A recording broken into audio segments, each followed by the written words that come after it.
brand isn't about, what I say it is. Brand is about what our customers think and say it is. And what they think and say it is based on their experiences with the brand.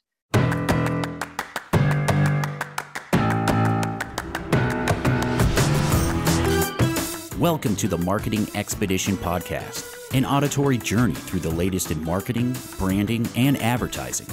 Now, here's your Marketing Expedition guide, Ray Allen. On this episode of the Marketing Expedition Podcast, I get to speak with Carolyn Walker, and she is the CEO and managing partner of Response, an award-winning independent marketing agency, and she has extensive experience working with top brands such as Logitech, McAfee, Office Depot, Tylenol, and a lot more. Wait till you hear all of what she's done. It's amazing.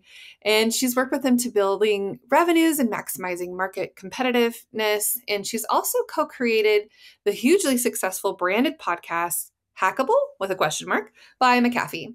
And we're going to talk all about the importance of using both brand building and performance marketing to make sure that brands can ensure longevity and all the things. So stay tuned for that. But first, it's time for your Marketing Essentials moment, the basics that you need to continue to help you build your brand and your bottom line. So today's topic, I want to talk to you about our journey through email platforms. Email. Hate it, love it, like it, despise it. It's a love-hate relationship. But email is still a viable platform. And I have to tell you, we have gone through so many different platforms, and we've worked with different platforms with our clients, with everybody who has a different platform through the different things that we do after 20 years of doing this, right? We've had Vertical Response, we've had Infusionsoft, we've seen ActiveCampaign, we've seen MailChimp, we've seen Benchmark and Hatchbuck, and I can't even think of all of the different email platforms that we have used with either us as Peppershock or our clients, right? And every platform has its beauty and its demise, right? So all I have to say is if you don't have an email platform, you should.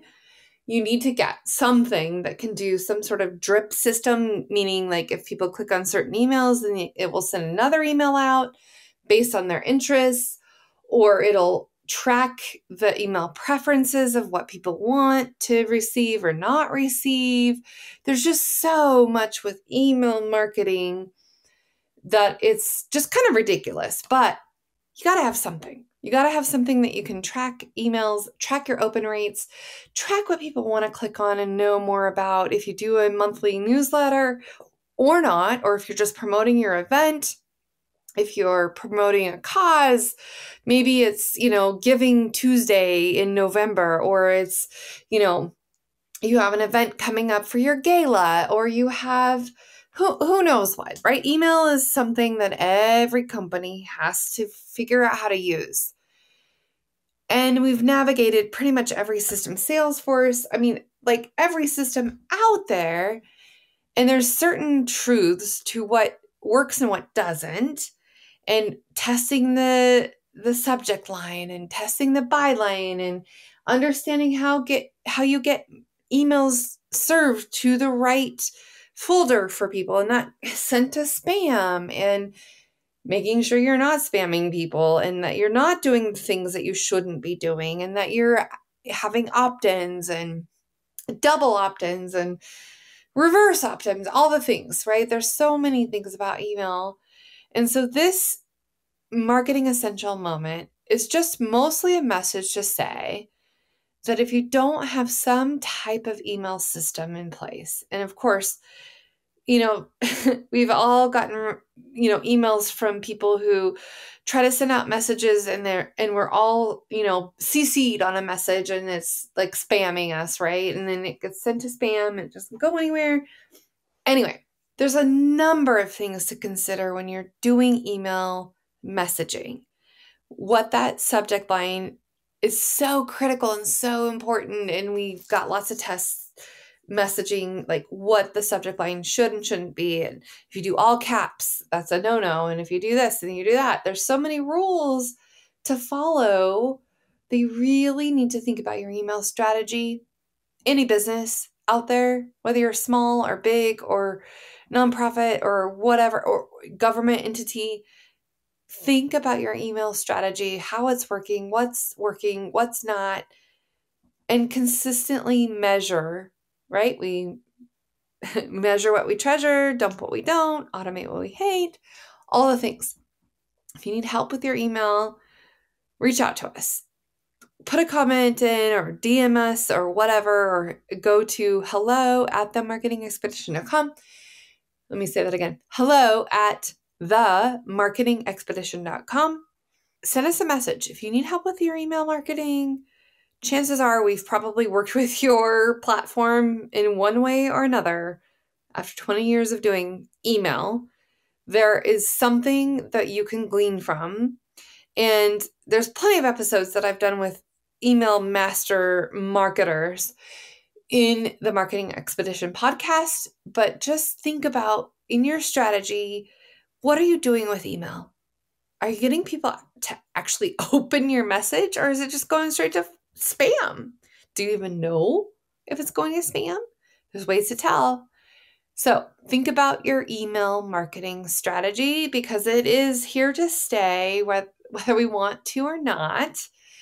It's something that you need to incorporate into your business. If you haven't already, think about what platform or how you're going to go about it and what you're going to do, and kind of an email drip system that you might use. If somebody clicks on one thing, then they might get another message because they clicked on that one thing. Or if they click on another thing, then maybe they'll get a different message. And how are you structuring your email? And how are you building your email database?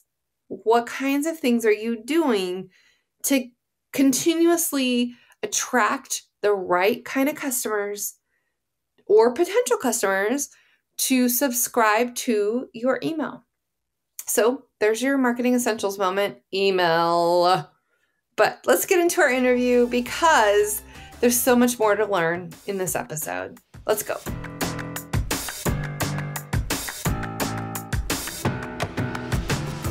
Welcome to the Marketing Expedition podcast. I'm your host, Ray Allen. I'm the president and CEO of Peppershock Media and the founder of the Marketing Expedition community.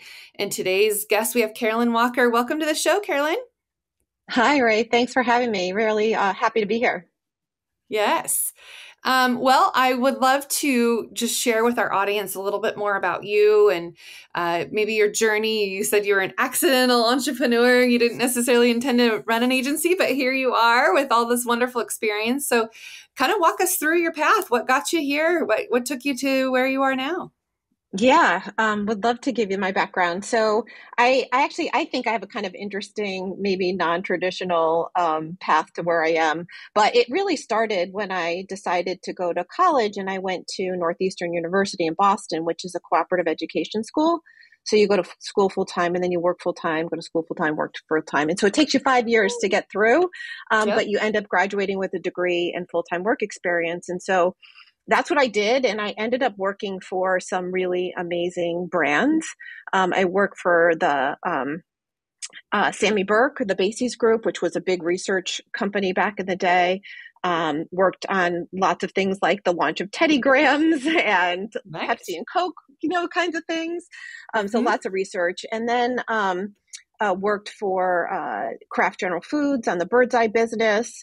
Then I worked for Smart Food, which had just been acquired by Frito-Lay, and got some really amazing trade marketing experience. And then my last co-op was with Saatchi & Saatchi Advertising in Manhattan, which was amazing. And I worked on the Finesse Hair Care brand, which was owned by Helene Curtis at the time. And so when I graduated back in the early 90s, the market was kind of tight and was really trying to go to California. But with all that experience that I had with Northeastern, I ended up going back to Saatchi and working on Mylanta, which was a J&J Merck product, and then ultimately on adult Tylenol, and decided that I wanted to kind of get out of the kind of narrow focus of advertising and go into more, general marketing.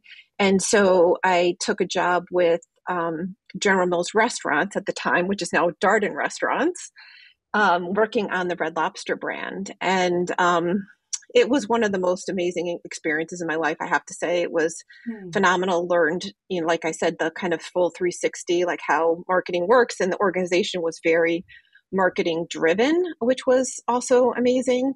We were on air essentially, 45 to 50 weeks a year with some kind of, offer.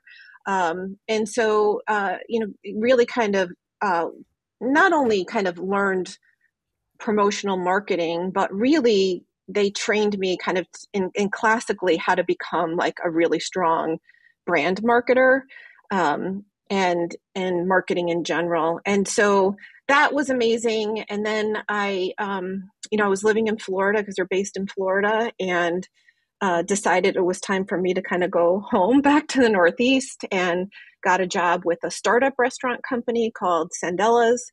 And it helped them grow from nothing to over 100 units across the United States, which was pretty cool in non-traditional locations. And while I never did get my MBA, I feel like I got my MBA with that experience. Learned so much about, everything from raising money to kind of bootstrap marketing, doing stuff with less resources. Like I went from all these resources available to me at Darden to like, next to nothing at a startup. Create your own resources. Exactly. So you get really creative, really quickly. And then I left that and I started at Response, believe it or not, as a freelancer. And so I knew one of the founders and they needed some help. And I jumped into account management and helped them, with their clients. And in a couple of weeks, they hired me full time. And then within a year, I was partner. And then within 3 years, I was managing partner. And then I bought the original guys out in 2009. So I've officially been an agency owner since 2009. And been really fortunate and blessed to work with some really amazing clients like, Logitech and McAfee and Netgear and Amazon Web Services and Uncle Julio's and Savage Burrito. And, the list kind of goes on and on. But really, right now we have clients like Spectrum and Paisano's Pizza and, just really amazing clients, and I'm really fortunate to work with them. And not only me, but we have just an amazing team supporting us as well. And so I should say that Response, the agency, is what I would call a mini hybrid, meaning that we're equal parts kind of brand consultancy and strategy group. And then the other part is like executing on that strategy with campaigns, whether they're performance or brand or some combination of both. Well, yeah, let's dig into that a little bit more about the sort of the difference between the brand building and then the performance marketing and what you really enjoy talking about. Let's hear it. Yeah.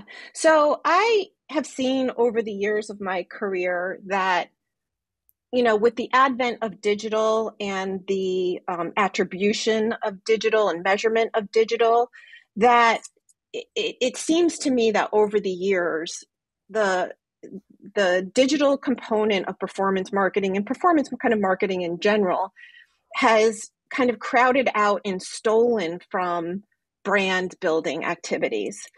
And that's because it's so measurable, right? So you're putting the emphasis and the money on the things that you can measure and understand. Like I spent, whatever, $1,000 on this campaign and I'm getting X amount of engagement or X amount of sales or whatever. And so I think what has happened over the years is that there has been this shift and also a fight between marketers, right? Like the performance marketers fighting for the budget and the brand marketers kind of being not left out, but that they're getting less because it's harder to measure brand building. Right. Efforts, it's all about that ROI or ROMI, right? Return on marketing investment. And how, if you can't prove it, then it must not be working.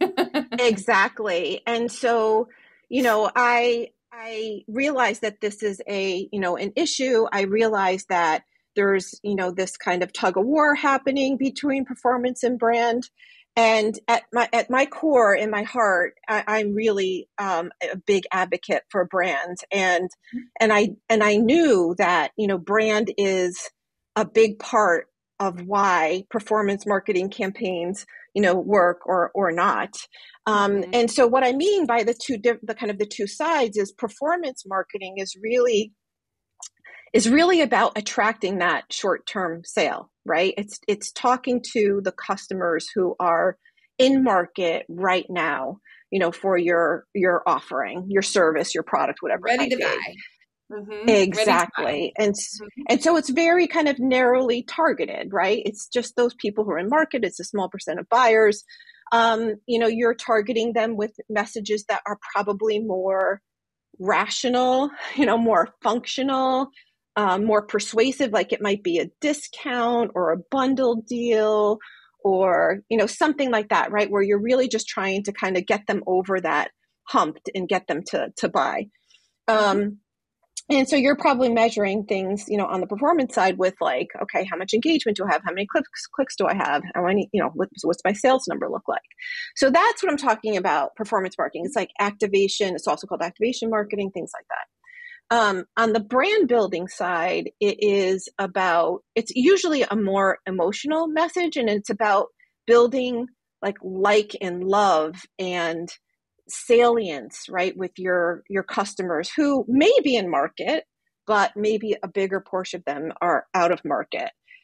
In fact, there's been some research that's been done that basically it's this 95-5 rule, they call it, where they say that about 95%, and it's not really a rule, it's really more like a heuristic.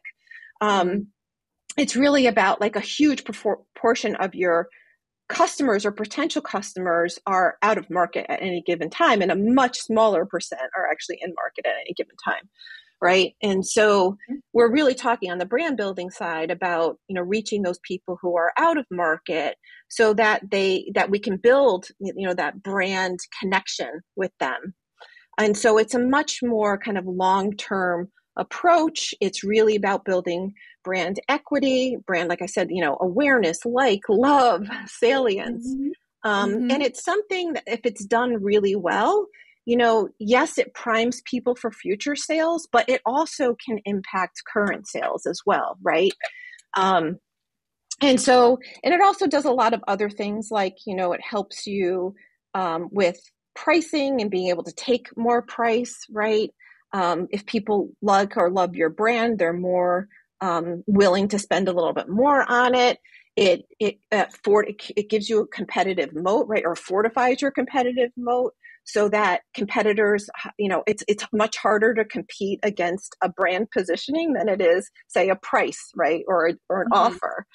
And it also gives the brand, like, it starts when brand marketing really works, it starts to give that brand so much strength and power that it then has the ability to kind of stretch, right? It has more elasticity to stretch into things that might be adjacent or categories that might be new to them. So there's so much great, you know, the great things that happen when you have a really strong brand. The problem is if you don't market your brand, you're not doing that. And so, you know, what's been happening, in my opinion, and what's happened in the marketing world is that all the dollars go into performance to the detriment of brand, right? And you're lessening your ability to kind of grow your sales and your opportunity by just putting everything into the thing that's completely, you know, 100% measurable. Yeah. Yeah. It's, I mean, the best you can do is sentiment score, right? On a scale of 1 to 10, how likely would you be to recommend this brand? And it's all based on, like you said, emotion and feeling, and not necessarily something that's absolutely finite and you can, you know, put, you know, an actual number to it, right? I mean, there's a difference between that. I'm curious because it used to be said that, and I don't know, this is just a kind of a, like you said, maybe a rule or guideline, like you would have to hear a brand 5 to 7 times before people would recognize it. Now I'm hearing like 11 to 13 times before people recognize it. What do you say when people ask you, or what do you tell people how many times they have to hear the brand before they even acknowledge that they've ever heard of it before? Yeah, I mean, that number has definitely gone up, and I've heard things upwards of like 30 times. Yeah. So it is kind of crazy. I think the thing that we have to think about is, what are all the brand touch points? It's not just, don't think of it just as advertising, but what are all the brand touch points? So, I think about, say, in the restaurant industry, right? Right. All of your touch points include all of your locations. It includes, like, maybe you have delivery vehicles, you have those as, potential touch points. You have your digital presence as touch points. You have advertising and social and like all of these as touch points. And so you have to be really smart about understanding the full view and where your guests or potential guests are reaching you or touching you, and what kind of experience are you giving them? Because brand isn't about, what I say it is. Brand is about what our customers think and say it is. And what they think and say it is based on their experiences with the brand, right?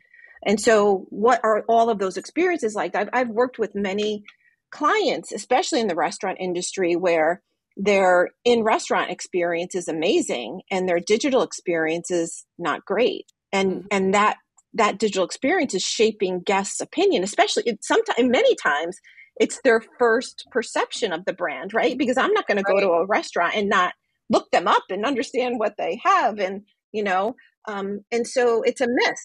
It's a big miss when, you're not considering every single interaction point with a guest or a potential guest or customer. So, it is right. Yeah, exactly. It takes a lot. And the reason why it takes more touches now is because we are so inundated, right, with messaging and media and things around us. And, our attention spans have decreased because there's all this stuff coming at us all the time. So you're absolutely right. It requires a lot of touches for anyone to even remember. And it makes it very hard for new brands to enter into categories for that reason. Right. Especially, restaurants, automotive. I mean, there's lots of competition, and getting through all of that is definitely, that's the whole marketing game and strategy to put together to make sure that you can do that, for sure. Speaking Absolutely of that, though, right. what are some examples that you've worked with brands, and maybe what are some of those touch points, if you will, or, tactics that you took to help build that brand and help then also with the performance marketing side?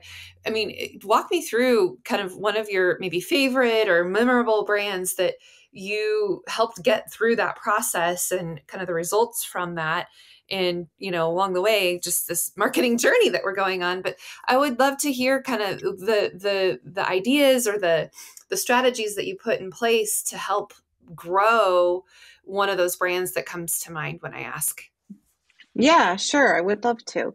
So I have an affinity to the restaurant industry, as you can probably tell, especially given all of my experience at Darden. But one of the clients that we worked with for many years is called Uncle Julio's Restaurant Group, and they have multiple brands, one of which we actually helped them create from scratch. But in talking about Uncle Julio specifically, when they first came to us and when we won the business, they had an issue with their brand positioning. And essentially what it was in a nutshell is that, here they are, this polished casual dining chain, Mexican, obviously. And they were making nearly everything from scratch, but not getting any credit for it. And the research showed that one of the number one drivers of people making decisions of where to go for Mexican was actually made from scratch. So here they are, doing everything from scratch, not getting credit for it, and having this big opportunity to kind of share that made from scratch story. So they repositioned and really honed in on Mexican from scratch. And so then they, were like, how do we now execute on this, right? Like, how do we now take this brand message and get it to come to life and help us, drive guests into the restaurant and improve our sales performance? And so there were two campaigns that I can tell you were super successful.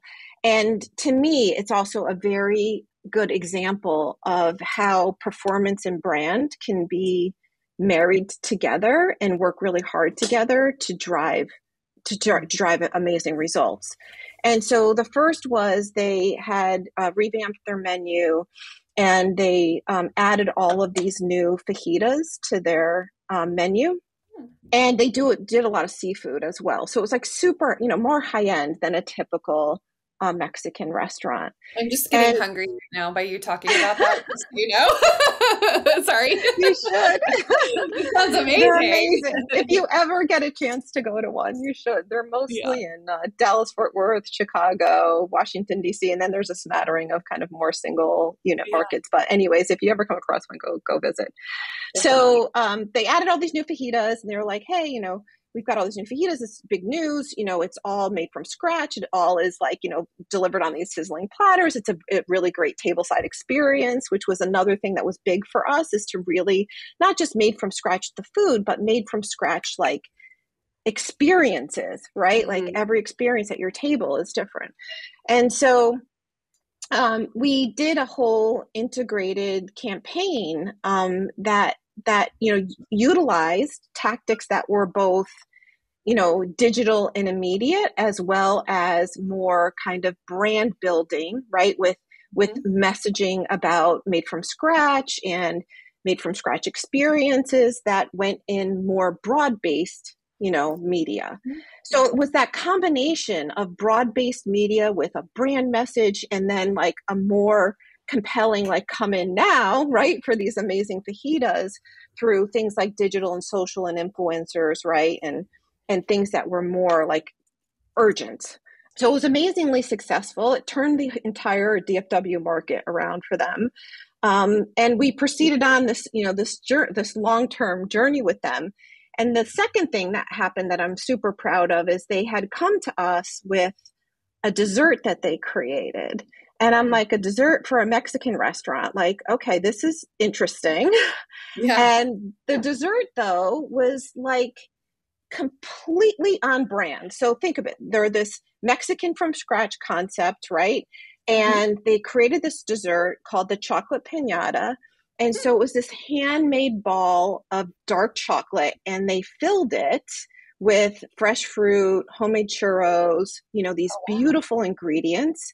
And it gets suspended on this smallware, on this platter.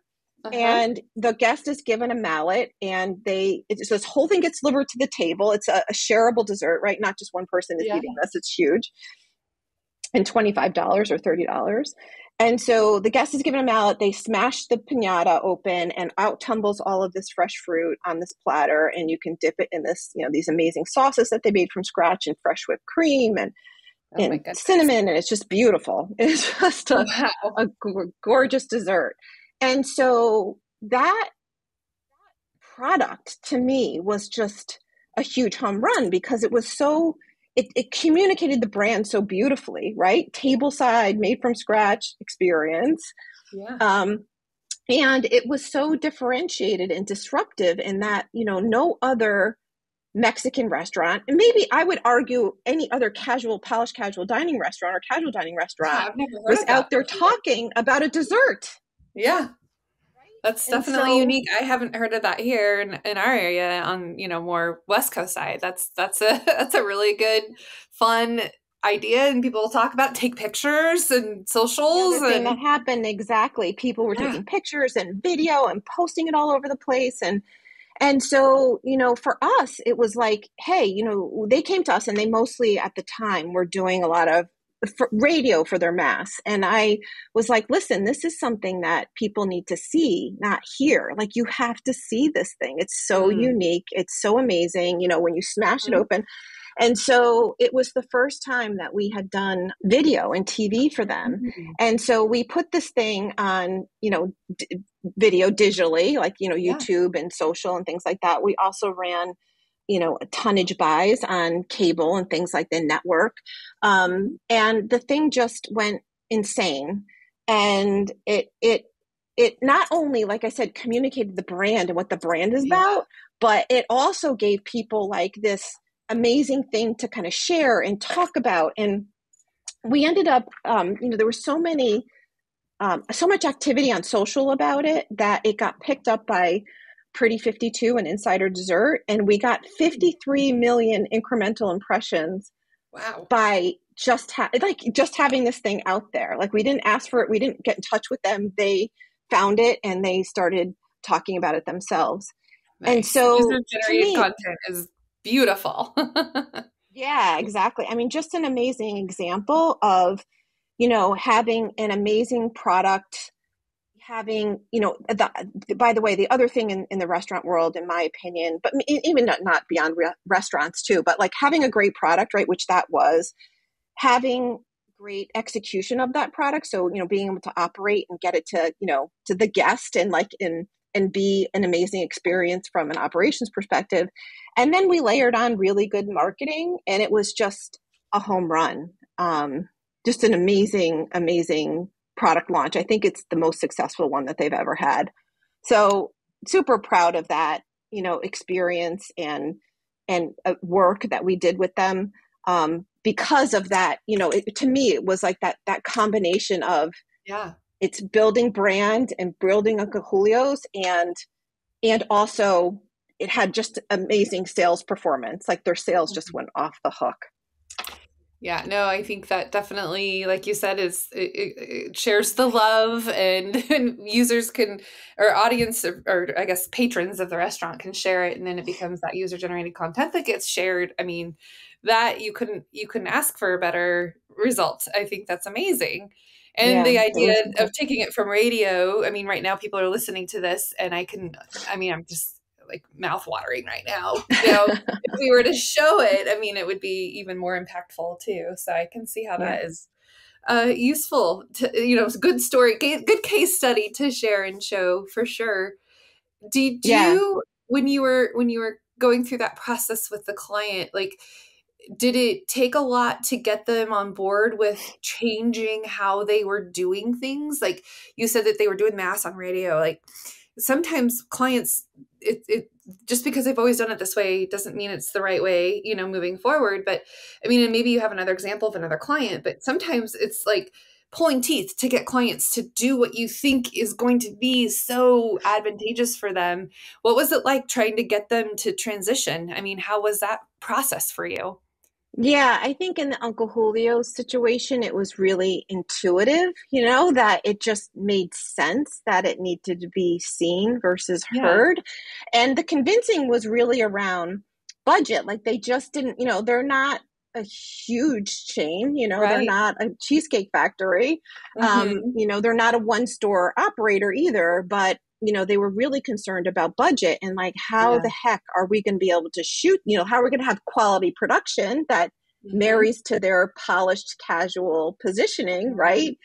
It can't be something that was just shot necessarily like on an inexpensive camera or something. Right. So that they had concerns about production, and then they had concerns about, can we afford the media? Mm. And so we then presented to them, this option of, we had a friend of our creative director who was a cinematographer out of LA, who was willing to do the job for us, like, as friends. So we had really amazing, amazing production. So the quality of the film was phenomenal for not, for a fraction of the cost that I had been, the kind of the budgets that I was We'll working work with for at food, Garden. right? Mm-hmm. Exactly. Yeah. And then we convinced them that it was, the other thing I mentioned, I think a little bit earlier about brand marketing. Brand marketing is about more breadth, it's less narrow, it's more broad. Hmm. And it was my opinion that, we had to get as many people to see this beautiful dessert as possible. Mm. And so we were less worried about like the quality of the buy and like exactly how it was targeted, and we were more about like, how many eyeballs can we get on Mm. this? Hmm. And so that's what we did more of a tonnage play, and we were able to get the media really inexpensive.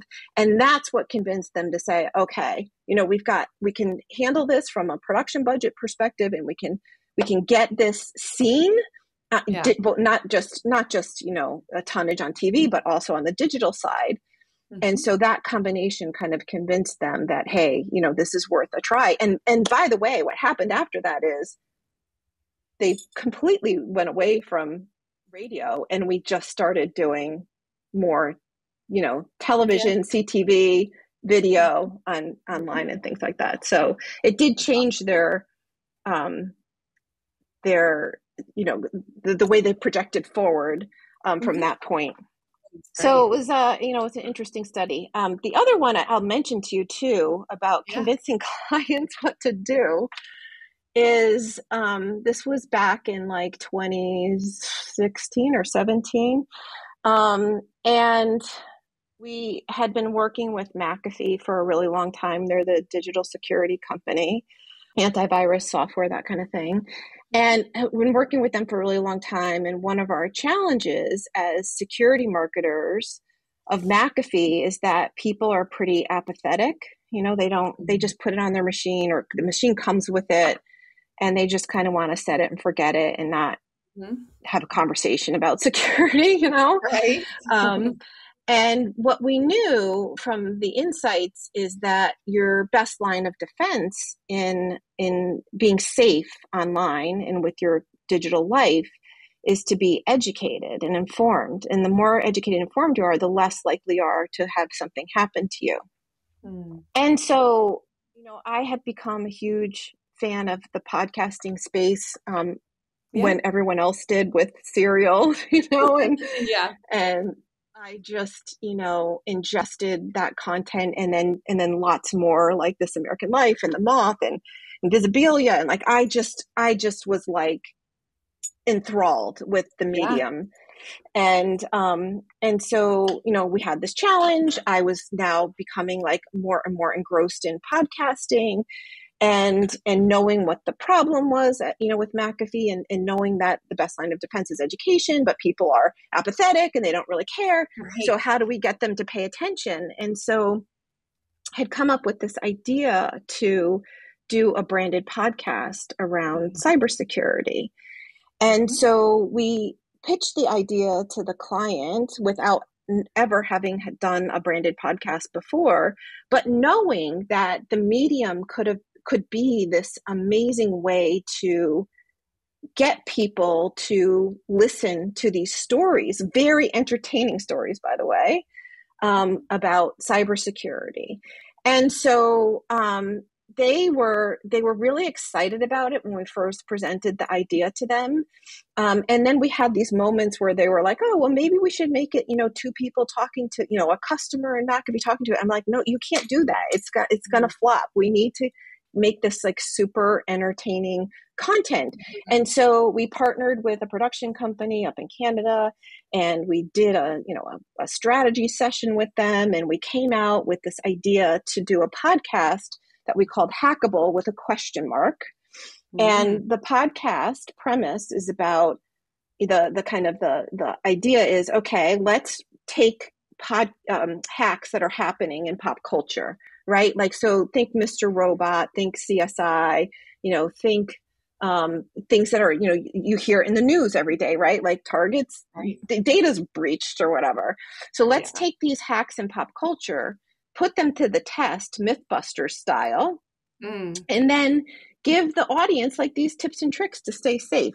And so the majority of the podcast, like they're 25 minutes long, less than a half an hour. We knew that people, mostly were listening to podcasts while they're doing something else, like vacuuming or commuting. Exactly. And commutes are half an hour or less, mostly across the country. And so we created this amazing podcast, and before we let it go live, we tested it amongst 300 customers or potential customers.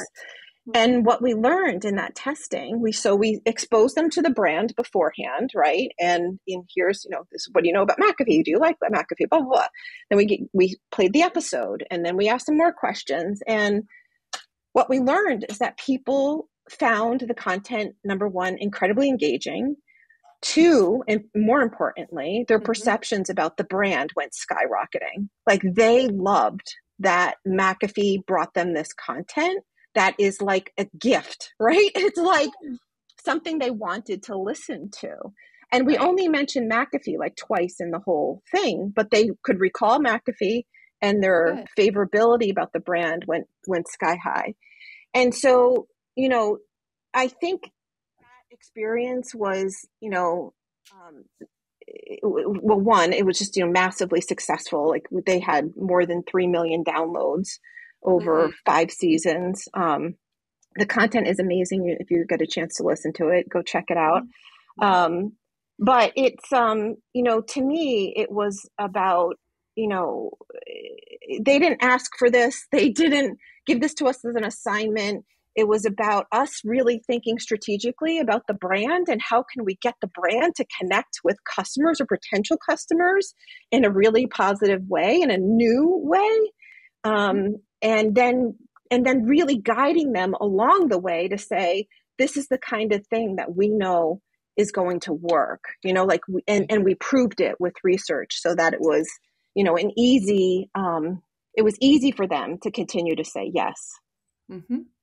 Well, and I always like to, like when we're trying to educate people, I always liken it to the idea that if you teach them, right, then it's much better than trying to just sell at them and sell at them and sell at them. Exactly. And it looks way more, and it's, edutainment, if you will, like you're educating, but you're entertaining, and it's like a lot more pleasing to be able to absorb that content versus just being constantly, you got to buy, and it doesn't work as well. So I think that's a great tactic. And having that educational component, especially for a brand that people just don't know a lot about, or how they could use it, or what it is that the brand does, and how all of those things, because sometimes people have misnomers about what it is that the product or service can do for them. And so, education, exactly right. And sharing that is super helpful.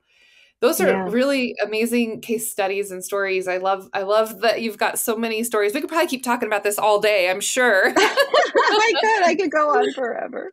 But let's just do like maybe one more kind of short story. What was your favorite project or your favorite brand, or something that you do that just like is most memorable, that was sort of off the wall, that you did that worked really well, aside from what you already told us? But what was something, like looking back at all the different brands that you've gotten to work with, what was something that is like, oh, I got to talk about this?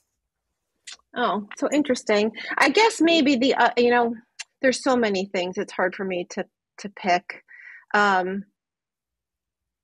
maybe the other one, I think that was, massively successful from a response perspective, an agency perspective, is that I had mentioned a little bit earlier that Uncle Julio's, we helped them launch a brand during the pandemic. And so, listen, like a lot of restaurant brands in the pandemic, their guest drew, they dried up overnight, right? Like there was, they went from doing incredible revenue to basically nothing overnight.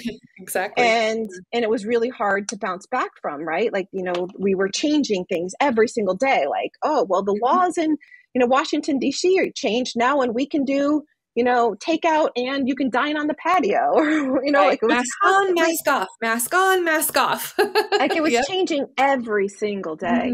And so, during that time of 2020, they were looking to, okay, we have these huge restaurants, we have all this capacity, what else can we do?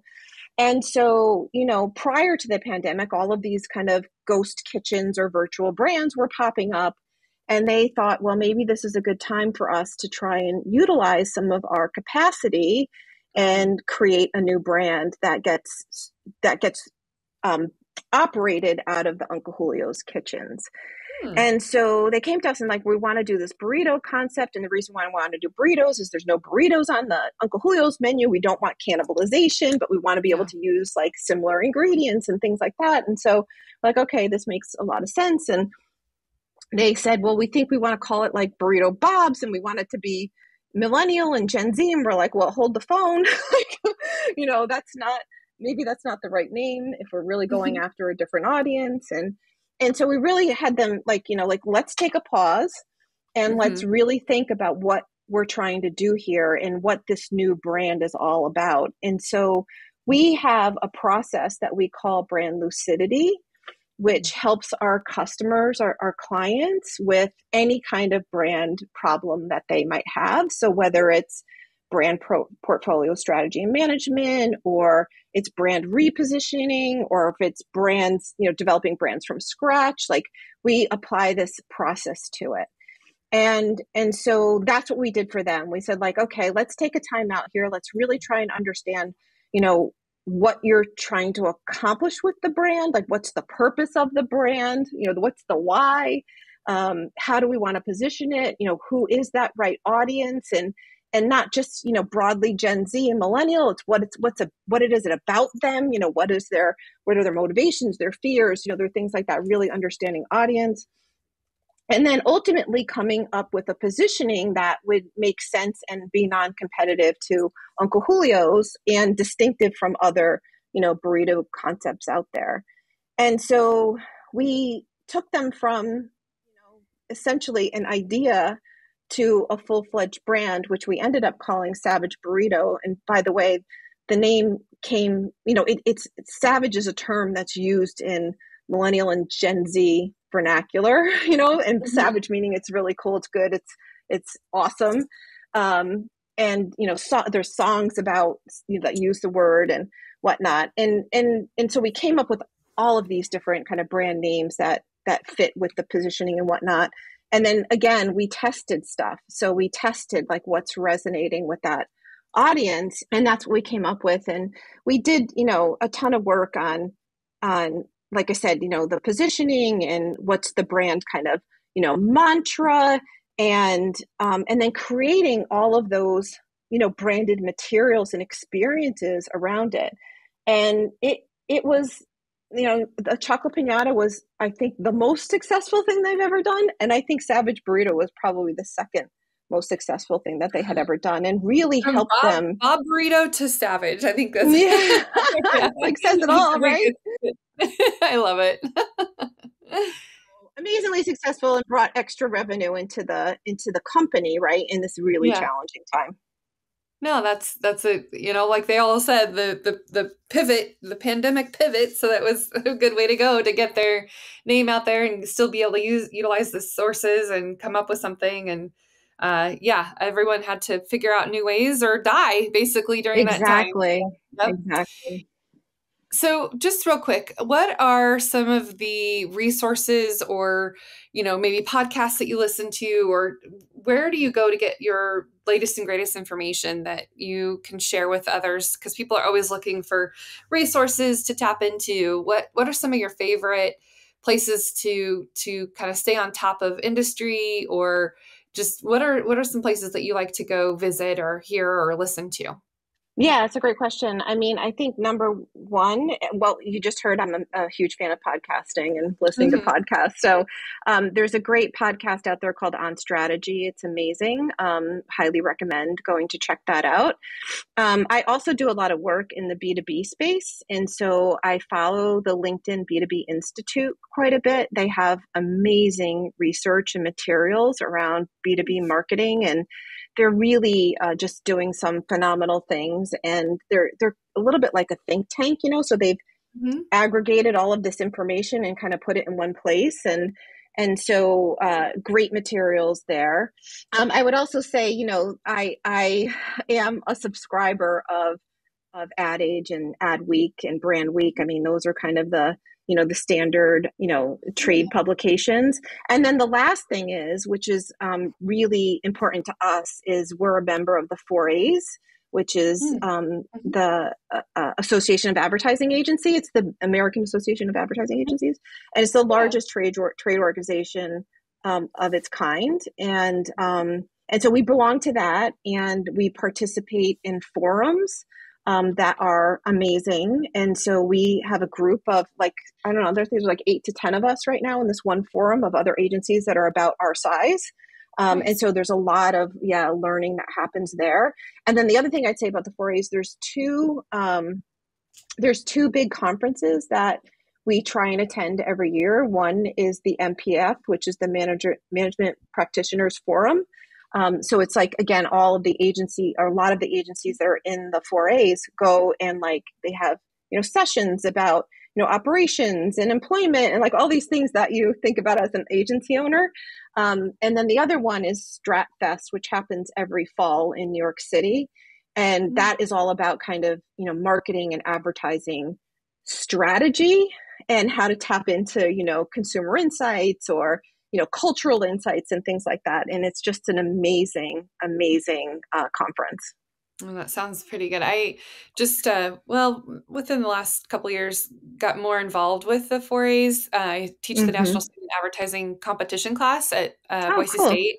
And so part of that is becoming a member. And I've dabbled back and forth with it, but now I'm like a full-fledged member. So I'm going to have to get a little more involved, not just from the, professor side of things, but from the agency owner side. And I love the fact that you get together with other agency owners. I did do like a forum, like maybe a year ago. And yeah, like that you meet, and that was just a 6-month stint that we all met together. And it just was great to hear from other agency owners, what they're doing, what's working, what's not working, and then be able to give back to say, here, after doing this for 20 years, here's some things that I did that worked, and here's what didn't work, for us. Absolutely. And it's good to hear from other people that are in the industry, and it's not necessarily, you're not necessarily competing against each other because you're in different parts of the country, and or even if you are, just getting those ideas of what's working or being able to collaborate. And that's one thing that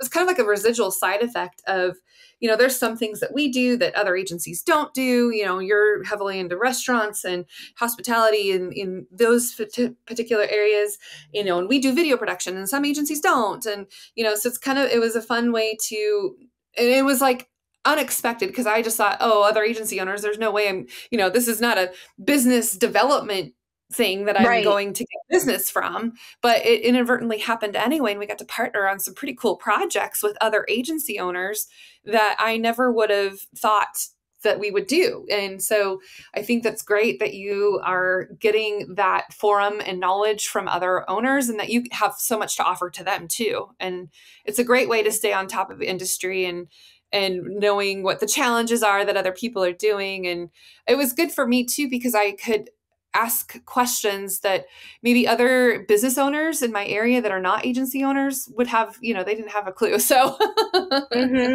yeah, it's an amazing safe space to be able to share like the good, the bad, the ugly, and get support and, sounding boards, whatever. And so our forum meets twice a year in person, but we also connect just through like Zoom calls, like once a month. Nice. And so it's just this amazing kind of group. And of course we can reach out to each other individually or whatever as we need it. But it's kind of like, I feel like it's kind of like having like a board almost, without having a board, because it's these people who really understand your business. And like you said, can offer practical advice or recommendations and, things like that. And so I found it extremely helpful. And it's just an amazing service that they give to you as part of the membership.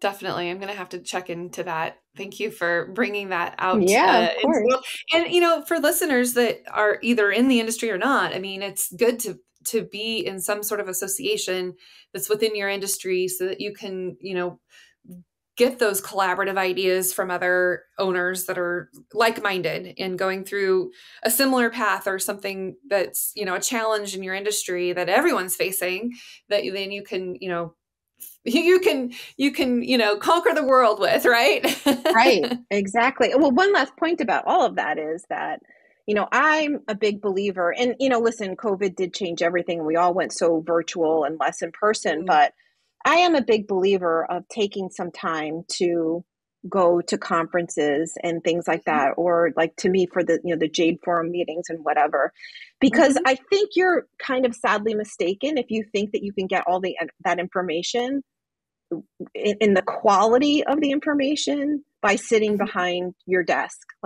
or within your four walls. Like it's just, there's something so powerful about going in person and connecting with people who have, either like-minded or similar situations, or people who have like really radically different ideas. Like it's just so invigorating. Every time I go to a conference or a meeting, I come out being like, it was hard to do it, right? Because you have to give up your time, and you got to, you got all this work to do, and you got clients on you. But, it's hard to do. But at the end of the day, like when you come out, you're like, wow, I'm so glad I did that. Yeah.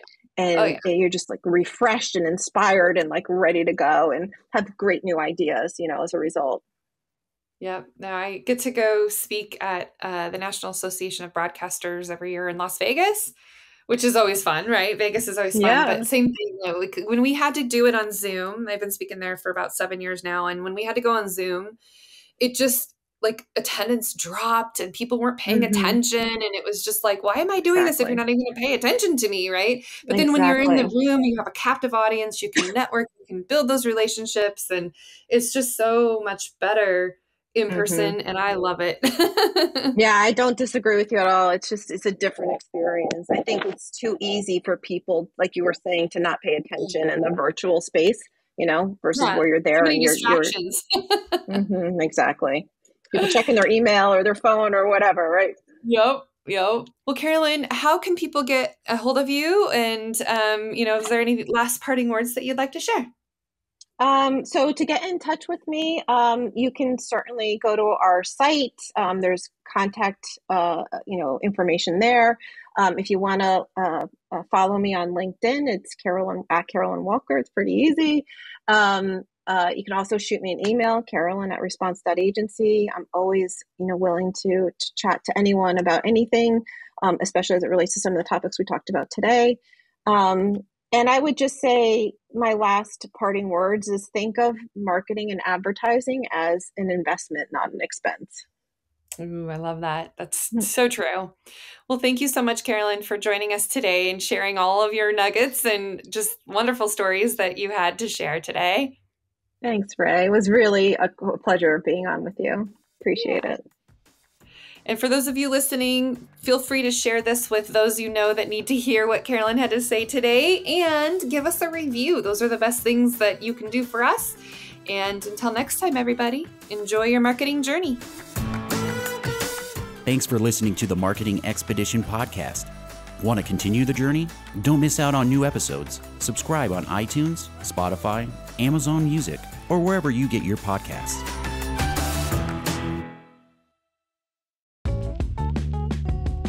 Wouldn't it be great if there was one place you can go to get all the latest information and tips about marketing and advertising?